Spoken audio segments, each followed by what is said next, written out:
Exercise 3.4 question number 2 part first. If we add 1 to the numerator and subtract 1 from the denominator, a fraction reduced to 1। अगर हम इसमें बोला गया है कि अगर हम न्यूमरेटर में 1 ऐड करेंगे और सब्ट्रैक्ट करेंगे 1 फ्रॉम द डिनोमिनेटर तो फ्रैक्शन बन जाएगा हमारा 1। सेकंड कंडीशन है it becomes 1/2 if we only add 1 in the denominator. Second condition में सिर्फ हमें it become half 1/2 if we add only 1। अगर हम डिनोमिनेटर में 1 ऐड करेंगे, न्यूमरेटर में कुछ भी ऐड नहीं करना, तो ये बन जाएगा 1/2। आपको फ्रैक्शन फाइंड आउट करना है। तो देखिएगा सबसे पहले क्योंकि हमें फ्रैक्शन फाइंड आउट करना है तो हम न्यूमरेटर और डिनोमिनेटर पोर्शन को ले लेते हैं। न्यूमरेटर को हम x ले लेंगे और डिनोमिनेटर को ले लेते हैं y। तो फ्रैक्शन बनके तैयार हुआ हमारा x और y की फॉर्म में x/y। अब हम एक एक कंडीशन पढ़ते हैं दोबारा से। यहां पर लिखा हुआ if we add 1 to the numerator and subtract 1 from the denominator. अगर हम न्यूमरेटर में 1 ऐड कर देंगे और डिनोमिनेटर में से 1 माइनस कर देंगे तो ये बन जाएगा आपका 1। तो मैंने 1 के फॉर्म में 1 लिख दिया, ये बन गया आपका।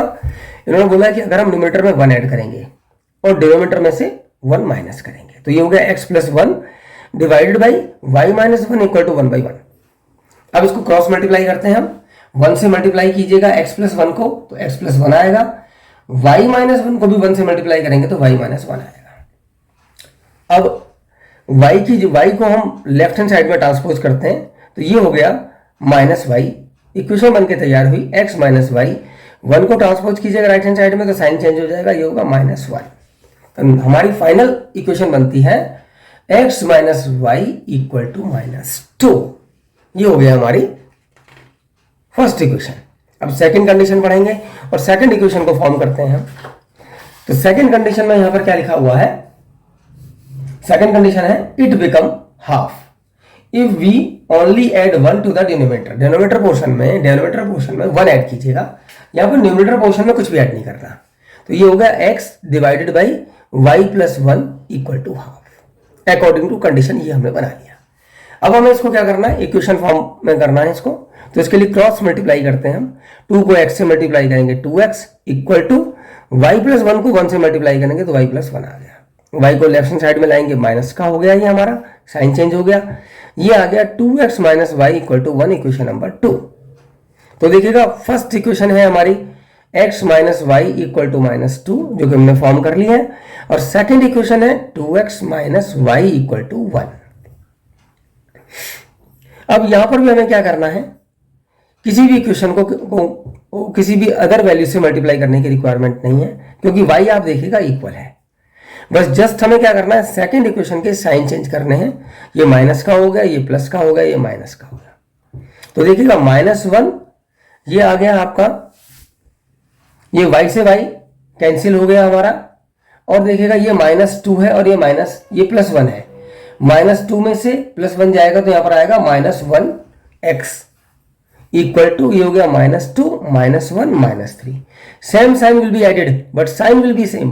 तो -2 और -1 को ऐड करेंगे तो -3 आएगा, साइन माइनस का ही आएगा। अब देखिएगा माइनस से माइनस को हम कैंसिल कर देते हैं तो वैल्यू आ गई हमारे पास x की 3। ये एलिमिनेशन मेथड से सॉल्व करेंगे इसको। तो एलिमिनेशन मेथड से सॉल्व करने का क्या भी होता है? x की वैल्यू 3 आ गई। अब x की वैल्यू को आप किसी भी इक्वेशन में पुट कीजिएगा। तो मैं इक्वेशन नंबर 1 में रख रहा हूं x की वैल्यू। हमारी इक्वेशन नंबर 1 है x - y इक्वल टू -2। तो यहां पर हम x के प्लेस पे लिखेंगे 3 - y इक्वल टू -2। ये आ गया -y। 3 को ट्रांसपोज कीजिएगा लेफ्ट हैंड साइड में, ये -3 हो गया, -2 हो गया, -y equal to -5। y equal to आ गया हमारा 5। तो देखिएगा x की वैल्यू 3 आ गई और y की वैल्यू आ गई हमारी 5। तो फ्रैक्शन बन गया हमारा 3/5 क्योंकि हमने फ्रैक्शन जो बनाया था x और y की फॉर्म में वो x/y है। x के प्लेस पर x की वैल्यू लिखिएगा और y की प्लेस पर y की वैल्यू रखेंगे। तो रिक्वायर्ड फ्रैक्शन हो गया 3/5। यही हमारा आंसर है।